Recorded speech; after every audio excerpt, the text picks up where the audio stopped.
Visétoises, Visétois, bonjour. Bienvenue dans ce premier numéro du journal vidéo 2017. Et avant tout, l'équipe de Visé.tv tient à vous présenter ses meilleurs vœux pour l'an nouveau.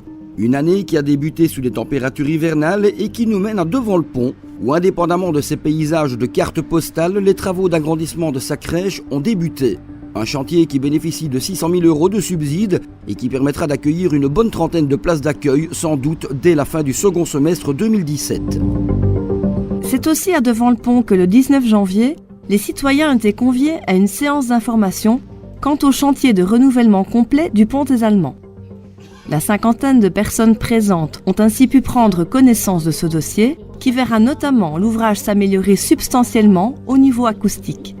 Nous vous en parlons par ailleurs. De l'autre côté de l'eau, les travaux de déboisement le long de la ligne de chemin de fer et notamment au niveau de la promenade Léon-Meurice ont débuté. Pour rappel, ce triste spectacle est la conséquence de mesures imposées envers le trafic ferroviaire, mais une revégétalisation est prévue avec prés fleuris, zones de buissons et arbustives, voire d'arbres qui, à maturité, seront limités à 8 et 12 mètres de hauteur en fonction de l'endroit où ils se situent, histoire de ne pas retomber dans le travers qui a précisément contraint à ces abattages de masse. Avant de changer de registre, signalons encore qu'après quelques petits soucis que l'entrepreneur a dû régler avec des riverains, les travaux du bâtiment de l'avenue Albert Ier se poursuivent. Avant l'excavation des terres, il reste environ 2 mois de travail durant lesquels seront installés par forage les pieux sécants qui serviront de structure de base à l'édifice en devenir. Des travaux, sous peu, la salle des tréteaux en subira à son tour, puisque comme on le sait, elle est appelée à enfin bénéficier d'une métamorphose profonde attendue de longue date. En attendant, les dernières représentations s'y déroulent, dont le célèbre festival de théâtre wallon Marcel Martin, qui comme chaque fois a vu s'enchaîner une série de représentations étalées du vendredi 20 au dimanche 22 janvier.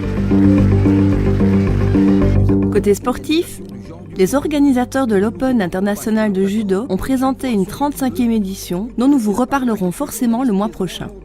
Quelques jours plus tard, c'est la Zatopek en famille qui entamait à viser une 10e saison pour laquelle près de 1200 coureurs s'étaient rassemblés malgré une météo franchement peu engageante.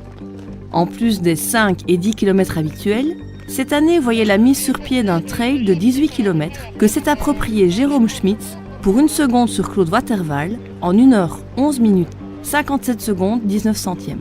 Troisième, Luc Michel était quant à lui déjà relégué à 3 minutes. Au 25e rang, Juliette Champion se classe largement première dame devant Stéphanie Hortmans. Sur la distance classique, Vincent Castermans empoche le 10 km en 32 minutes 16 secondes devant Nicolas Schlins et Philippe Devel.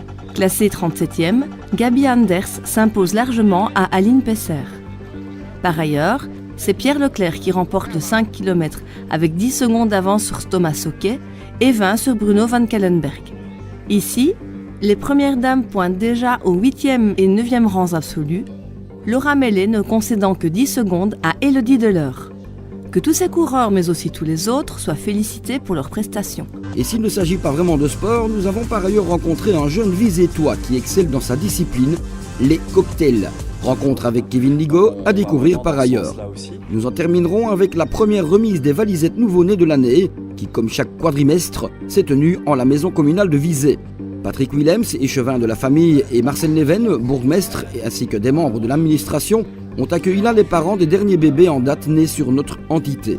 Après quelques mots de bienvenue, volontairement écourtés pour le bien-être des tout-petits, chaque couple a reçu une valisette contenant divers objets et échantillons, dont par exemple des livrets conseils de l'ONE ou encore des chèques commerce à valoir dans des commerces visétois partenaires, avant de partager le verre de l'amitié.